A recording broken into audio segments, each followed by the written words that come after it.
Oke, halo semua, gue Novia dan pada kesempatan kali ini gue pengen melanjutkan bedah buku dari buku Anything You Want, 40 Lessons for a New Kind of Entrepreneur yang ditulis oleh Derek Sivers. Nah, terakhir kita di part 3 itu halaman 17. Sekarang kita akan memasuki halaman 18. Buat teman-teman yang mungkin baru nonton, karena ini bukunya tipis, jadi kita beneran bedah buku sambil kita baca. Mungkin kalau nanti buku-buku yang lebih tebal, karena bakal kelamaan kan kalau kita baca satu-satu, jadi mungkin gue akan rangkum. Tapi kalau tipis seperti ini, gue akan baca sambil bedah seiring berjalannya video ini. Oke? Kita langsung aja masuk ke bab The Co-op business model, share whatever you got. Jadi bisnis model kerjasama, berikan atau bagikan apapun yang Anda punya. The only business I've ever done is the co-op or sharing model. Jadi kalau Derek Sivers bilang, satu-satunya bisnis yang pernah saya lakukan adalah bisnis dengan model sharing, co-op, atau berbagi. Jadi seperti ini. 1. Anda punya sesuatu yang orang-orang inginkan. Bisa jadi hal tersebut adalah sesuatu yang Anda punya, atau sesuatu yang telah Anda pelajari, atau mungkin Anda punya akses ke resource atau ilmu pengetahuan, ruang, atau orang-orang. Jadi kurang lebih, misalkan Derek Sivers dulunya kan sebuah musisi, jadi dia punya kemampuan untuk bermain musik dan kemampuan tersebut dijual pada orang-orang yang ingin mendengarkan musiknya dia. Atau misalkan access to space, ya kalau kita punya tanah atau mungkin punya gedung terus kita sewakan.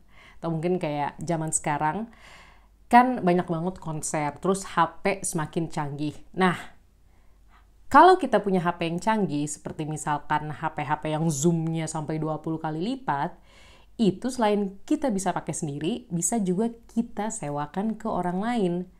Jadi intinya bisnis sharing ya kurang lebih kita punya sesuatu dan orang lain inginkan. Terus 2, cari cara apapun caranya, untuk membagikan apapun yang Anda punya kepada semua orang yang membutuhkannya. Nggak harus untuk keuntungan belaka, tapi bisa jadi hal tersebut Anda lakukan misalkan meminjamkan barang untuk teman-teman Anda. Jadi nggak cuma keuntungan. Terus kalau emang kayak gitu pun ya it's okay, bagus. Karena teman-teman sudah melakukan kebaikan sendiri. Karena nggak semua hal itu ujung-ujungnya uang. Meskipun betul hampir semua hal di dunia ini butuh uang, tapi nggak semua hal kok harus dinilai dengan uang. Kalau menurut tulisan Derek Sivers ini. 3, jika dibutuhkan beberapa upaya atau effort bagi Anda untuk membagikan apapun resource, apapun kemampuan, apapun barang yang teman-teman punya, ya udah, kasih aja biaya, kasih aja harga. Jadi ketika teman-teman ngasih harga, kan jadi enak tuh ada timbal balik. Misalkan kayak sesimpel beli HP deh. Kalau misalkan teman-teman udah punya HP-nya canggih, terus dipinjamkan dengan enak gitu ke orang lain, kita tidak bisa menjamin kalau orang tersebut akan menggunakan HP kita dengan benar-benar penuh perawatan, penuh hati-hati. Kita nggak pernah bisa jamin. Tapi ketika HP yang udah mahal-mahal teman beli itu terus dipinjamkan dan ada harganya, nah itu kan jadi ada jaminan. Bisa jadi orang lain tersebut emang benar-benar niat meminjam HP teman-teman sekaligus merawatnya. Dan bayaran tersebut kan juga secara nggak langsung bisa menjamin kalau misalkan barang tersebut kenapa-napa. Ya pokoknya intinya dengan bayar kita bisa melihat sebuah niat yang cukup besar dari pembeli untuk menggunakan jasa kita, jasa meminjam, jasa mungkin main musik kalau misalkan kita lihat dari karir Derek Sivers. Jadi intinya kalau emang merasa berat, ya udah kasih aja biaya. Ya, kalau misalkan maksain gratis, tapi kita yang nggak mampu, ya ngapain? Nggak ikhlas, nggak niat, nggak ada untungnya. Ya udah kasih aja biaya. Kalau emang nggak niat kasih biaya dan nggak niat kasih gratis, ya mungkin ente tidak niat-niat amat. Jadi harus peduli pada diri sendiri dulu. Kalau misalkan emang kayaknya kita melihat ya orang lain nyewain HP, terus dia untung besar, tapi kita kayaknya merasa sayang untuk nyewain HP, untuk beli HP baru dan kita sewakan, ya mungkin penyewaan HP bukan untuk kita, tidak cocok untuk kita dan bukan masalah, kan masih ada hal lain. Intinya seperti itu ya, balik lagi ke selera dan preferensi masing-masing. Oke, terus kalau Derek Sivers nih ngasih beberapa contoh, tapi gue akan ambil dari contoh dia di CD Baby. Di tahun 1997, Derek Sivers membagikan akun merchant kartu kreditnya, dan hal tersebut akhirnya mendorong dia kepada penciptaan CD Baby. Jadi awalnya tuh kayak cuma layanan kartu kredit biasa, tapi lama-lama jadi layanan CD Baby, jadi layanan buat Derek Sivers untuk menjual album-album indie yang mungkin susah masuk label besar dan orang-orang bisa jadi beli dengan mudah. Dan 12 tahun selanjutnya, hal simpel tersebut memberikan Derek Sivers sebuah keuntungan ya, kalau gue rasa profit senilai $20 juta. Atau revenue gue nggak tahu, tapi kayaknya sih profit ya. Luar biasa. Terus Derek Sivers tambahkan di bawahnya, ini simple banget dan nggak kayak sebuah bisnis yang serius awalnya. Ide-ide saya itu awalnya cuma membagikan sesuatu yang sudah saya punya. Kayak misalkan kartu kredit ya emang dia punya. Terus kemampuan bermusik atau musik yang bisa didengarkan orang lain dan bentuknya CD. Ya kan Derek Sivers emang udah punya kemampuan bermusik, terus dia berbagi ke orang lain. Terus abis itu orang-orang selalu bertanya jika Derek Sivers punya beberapa saran untuk tipe bisnis apa yang cocok bagi mereka. Jadi kayak, Mas Derek apa ya kira-kira bisnis yang cocok buat saya, kurang lebih gitu. Ini ala gue aja. Terus Derek bilang ke orang-orang tersebut, ini Derek bilang satu-satunya hal yang dia selalu rekomendasikan.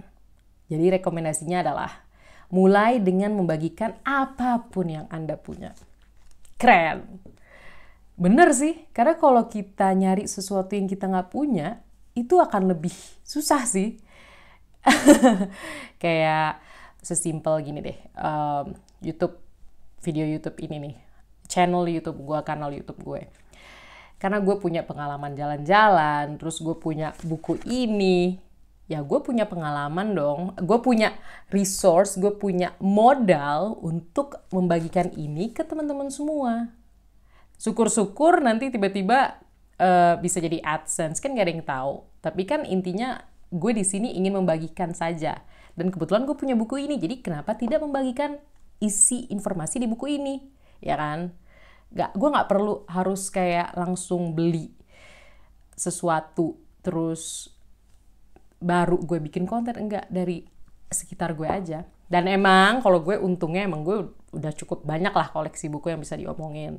Nah kalau misalkan teman-teman belum punya, ya mungkin bisa ngomongin dari pengalaman hidup teman-teman atau mungkin pengalaman temennya teman-teman, apapun itu. Oke? Itu kalau misalkan kita ngomong content creation ya. Gue emang tahu gue masih kanal kecil, tapi di luar kanal kecil ini ya gue pernah punya pengalaman membangun akun sosmed atau kayak semacam ya kanal kayak gini juga. Dan kanal tersebut gue bilang aja deh.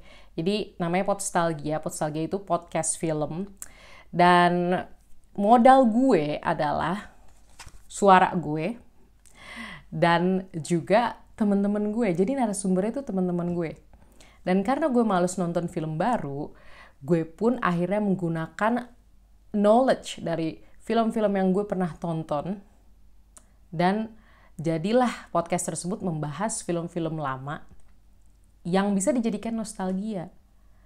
Dan konsep tersebut juga akan lebih enak untuk narasumber siapapun, karena tentu narasumber punya film favorit yang mungkin terasa spesial dan gak mesti film baru.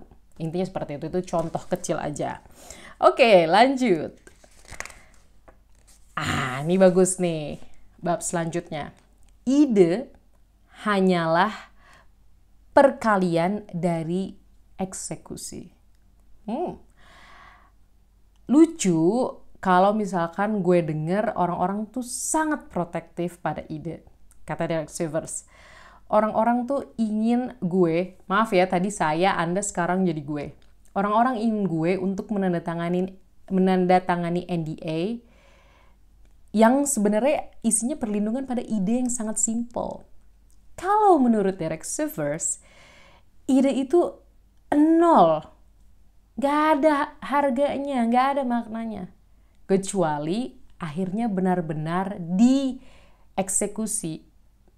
Maksudnya dieksekusi itu benar-benar akhirnya dibuat menjadi kenyataan. Gimana pun juga ide itu cuma sebuah bentuk perhitungan doang. Nah, eksekusinya baru deh nilainya jutaan. Nih, ini contoh yang bagus nih. Jadi dia bikin rumusnya gitu. Gue sambil jelasin aja ya, karena juga nggak kelihatan tuh. Oke. Ide yang buruk, -1. Ide yang lemah, 1. Ide yang biasa aja, 5. Ide yang bagus, 10. Ide yang baik sekali, 15. Ide brilian, 20. Nah, ketika ide tersebut tidak ada eksekusinya, nilainya akan menjadi $1. Apapun idenya, mau itu brilian atau baik sekali, nilainya tetap $1 karena nggak ada eksekusi apapun, cuma ide. Ibaratnya cuma ngomong.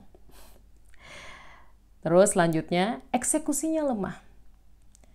Emang lemah, tapi kan akhirnya mulai ada eksekusi. Jadinya nilainya sekarang $1.000. Ini emang mungkin hitungannya tuh tidak ada basis yang tepat ya, tapi gue paham sih maksudnya Derek Sivers.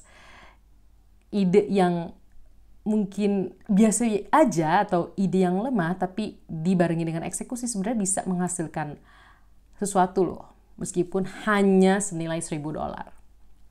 Oke, selanjutnya kita lihat, pokoknya dia tulis eksekusi so-so, eksekusi yang biasa aja itu 10.000, eksekusi yang baik 100.000, sampai akhirnya pada eksekusi yang brilian itu bisa menghasilkan $10 juta.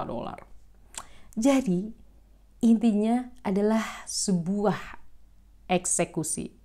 Dia tambahkan lagi di bawahnya. Ide yang brilian tapi tanpa eksekusi itu nilainya kurang lebih $20. Tapi ide yang sangat brilian butuh sebuah eksekusi yang brilian juga agar bisa dinilai sebanyak $20 juta.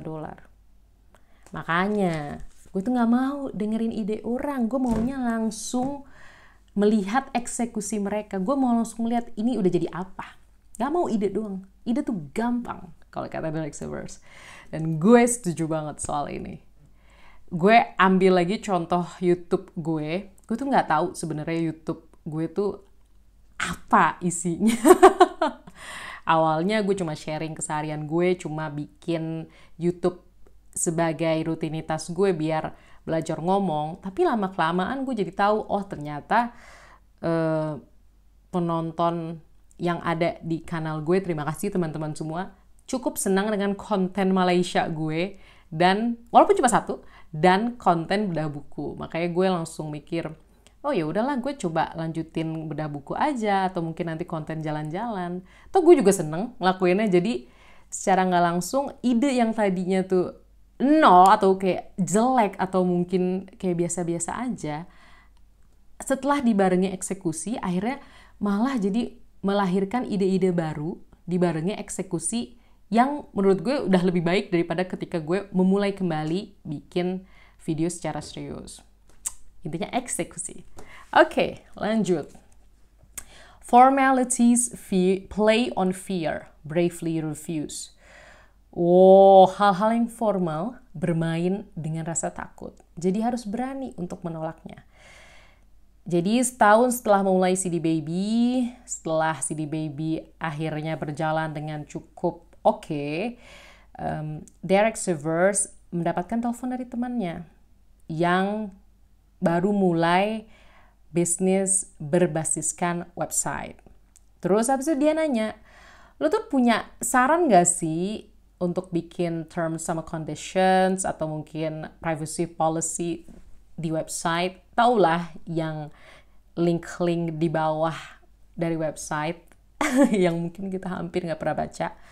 Terus abis itu temennya nanya, lo pakai lawyer yang mana? Nah Derek bilang, gue tuh gak tahu hal-hal yang legal kayak gitu. Gue juga gak pernah nyewa jasa lawyer. Terus temennya kayak kaget. Lo gak takut? Nanti kalau misalkan tiba-tiba ada yang ngesu lo, tiba-tiba ada yang menggugat lo gimana? Terus abis itu bilang deh si Derek, ya gak ada yang bisa melindungi gue juga sih footnote tersebut. Jadi nanti gue baru khawatir ketika hal tersebut terjadi. Ya make sense sih sebenarnya. Terus abis itu intinya si Derek Sivers bilang, emang ketika bisnis lo semakin bertumbuh, jangan pernah biarkan lintah. Ini supaya dia pakai kata liches tuh setahu gue lintah kan. Lintah-lintah yang ada menghisap lo untuk kepada hal-hal yang sebenarnya lo gak butuh, tapi kelihatannya butuh menurut orang-orang ini. Seperti terms and conditions tadi. Kalau kata Derek Sivers, mereka akan bermain dengan rasa ketakutan lo. Dan bilang kalau lo nih butuh lo jasa perlindungan hukum untuk melindungi lo dari gugatan hukum. Tapi kalau kata Derek Sivers itu cuma teknik penjualan. Lo sebenarnya nggak butuh-butuh amat. Crazy, tapi make sense. Apalagi kalau misalkan bisnisnya mungkin ya bisnis kecil seperti yang dilakukan Derek Sivers dan yang dijual pun juga CD kan. Dan CD nggak terlalu bermasalah lah. Ibaratnya kalau kita lihat secara umum. Jadi tenanglah. Intinya kalau menurut gue juga bisalah lewat kekeluargaan dulu. Gak usah apa-apa langsung legal. Atau selain kekeluargaan ya coba cari cara terbaik. Dan gak usah hal yang mungkin sepele itu dibawa ke meja hijau. Oke. Selanjutnya. Ini bagus nih. Kekuatan dari banyaknya pelanggan-pelanggan kecil. Banyak entrepreneur kecil berpikir, kalau kita punya Apple, Google, atau pemerintah sebagai klien, kita udah aman. Perusahaan-perusahaan software banyak banget yang melakukan ini. Bukan cuma perusahaan software sih, hampir semua UMKM yang gue tahu juga ngelakuin hal tersebut. Dan mereka berharap kalau misalkan teknologi yang mereka buat itu bisa digunakan di suatu perusahaan dan perusahaan tersebut menginstall softwarenya di setiap komputer karyawannya. Dan secara nggak langsung hal tersebut akan memberikan keuntungan untuk software company-nya dong, ya kan? Tapi kalau kata Derek Sivers, pendekatan ini punya beberapa masalah. Satu, lo harus benar-benar custom produk lo untuk memuaskan beberapa orang tertentu. Kalau menurut gue ini tergantung lagi ke masing-masing orang. Karena mungkin gak sedikit orang kayak misalkan konsultan justru malah seneng untuk menyelesaikan isu-isu spesifik yang mungkin didapatkan oleh seseorang. Jadi mungkin teman-teman kurang setuju juga pada direct receivers, tapi gue paham juga masuk direct receivers. Jadi intinya make it simple lah, nggak usah lu jualan ribet-ribet, harus ngurusin kemauan satu orang secara spesifik. Nggak salah juga, tapi menurut gue ya balik lagi ke tipe masing-masing dari teman-teman. Oke, terus kedua, klien seperti ini bisa aja langsung mengubah pikiran mereka dan akhirnya meninggalkan perusahaannya. Gak salah. Karena gak sedikit juga UMKM yang hanya bergantung pada satu klien besar tersebut dan tiba-tiba misalkan kayak pemerintah membubarkan badan tersebut yang berarti ya hilang. Gak ada lagi tuh klien itu. Orang gak ada lagi badannya. Dan itu akan sangat berbahaya pada keberlangsungan perusahaan. Susah loh nyari klien baru. Terus 3, lo tuh beneran bekerja sama siapa sih? Apakah lo self-employed? Apakah lo sebuah entrepreneur? Atau klien ini bos lo? Wah, very strong words, tapi masuk akal. Apalagi kalau misalkan lo tipenya kayak direct receivers yang cukup menjunjung kebebasan dan kepentingan bagi diri sendiri. Selanjutnya, 4, kalau emang lo punya klien besar tersebut secara nggak langsung atau secara langsung akan mengontrol lo. Nggak salah. Very true. Dengan berusaha untuk memuaskan klien-klien besar, lo justru nanti akan lose touch, lo akan kehilangan rasanya untuk tahu apa yang sebenarnya mayoritas masyarakat inginkan. Nah, direct receivers kasih alternatif. Makanya bayangkan jika lo mendesain bisnis lo untuk punya klien-klien kecil. 1, lo nggak perlu mengubah apa yang lo lakukan untuk memuaskan satu klien. Ya memuaskan mayoritas saja, atau terutama memuaskan diri sendiri. Terus selanjutnya, jika ada satu klien memutuskan untuk pergi, ya nggak masalah. Ya lo tinggal berterima kasih karena sudah menggunakan atau membeli jasa atau barang yang lo gunakan. Gue jadi keinget sama Coach Justin Laksana. Jadi gue adalah salah satu member, bukan domba sih, gue pokoknya tier yang paling rendah, member YouTube dari Coach Justin, Coachy. Terus gue tuh nonton salah satu video untuk membernya. Nah, di kolom komentarnya ada satu orang yang bilang, saya mau keluar nih, saya mau stop subscribe member, gimana ya caranya? Nah, itu dibalas langsung sama Coachy. Coachy bilang, terima kasih sudah jadi member, kurang lebih kayak gitu. Terus dia minta tolong salah satu pegawainya atau admin dari YouTube-nya untuk membantu member tersebut untuk unsubscribe. Nah, dari situ kan kita lihat, emang ada satu orang yang tadinya memberi kita pemasukan, yang menjadi member kita, dan dia memutuskan untuk keluar. Emang sedih, tapi kita harus berterima kasih atas kehadiran beliau, karena beliau sudah memberikan sebuah pemasukan bagi kita, sudah mendukung karya-karya kita.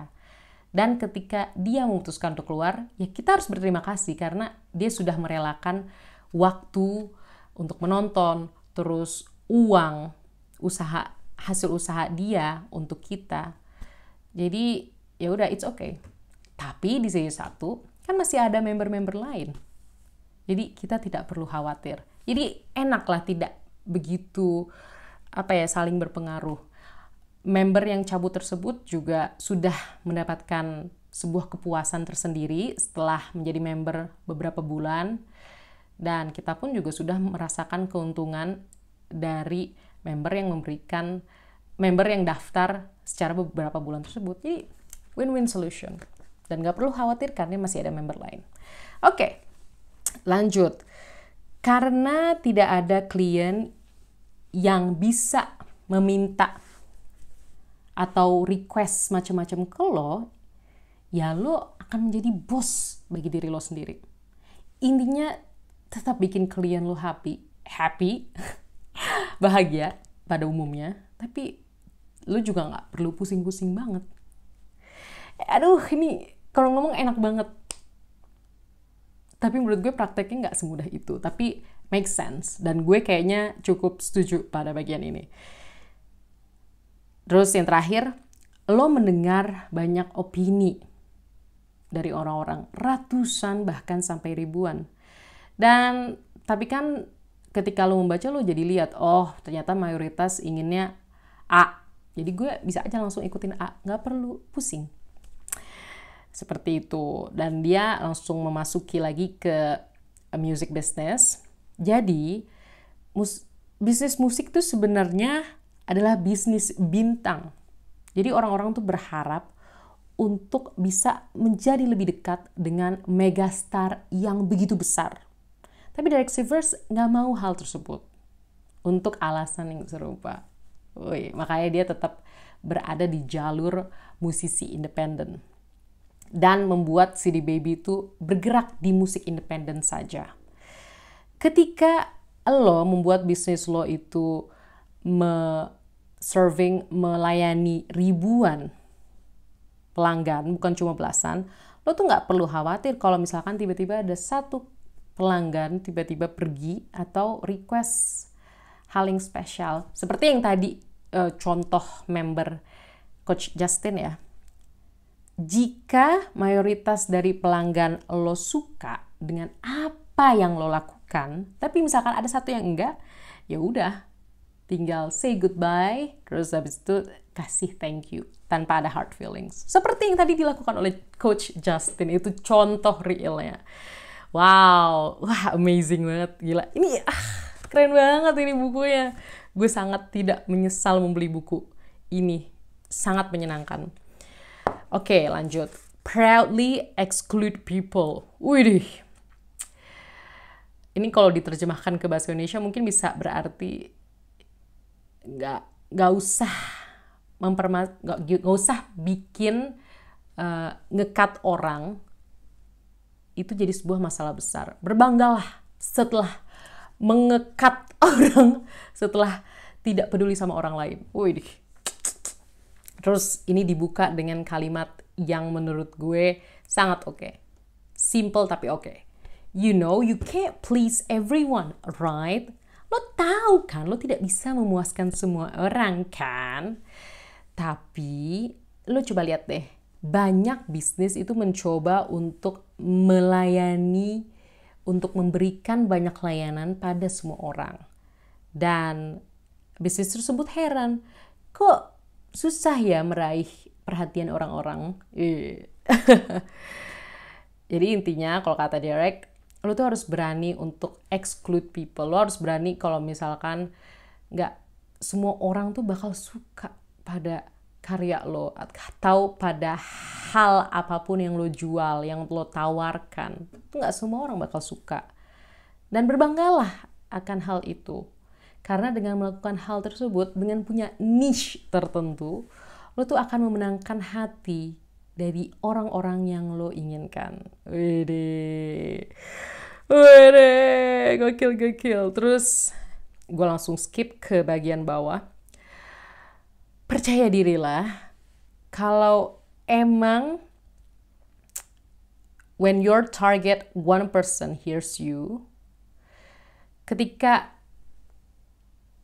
orang walaupun cuma 1% itu benar-benar suka sama lo, yaitu karena lo telah memperlihatkan betapa lo menghargai 1% itu. Yang 99% lainnya ya udah biarin aja. Gokil. Oke deh, sudah hampir 30 menit. Terima kasih teman-teman sekali lagi yang udah nonton video ini, apalagi kalau sampai titik ini. I really appreciate it, really. Gue sangat menghargai upaya dan waktu teman-teman semua. Semoga bermanfaat, dan kalau ada komentar, mau setuju, nggak setuju, atau punya cerita lain, mungkin apapun itu, silakan langsung tulis di kolom komentar ini. Sekali lagi terima kasih, dan sampai jumpa di video selanjutnya. Dadah!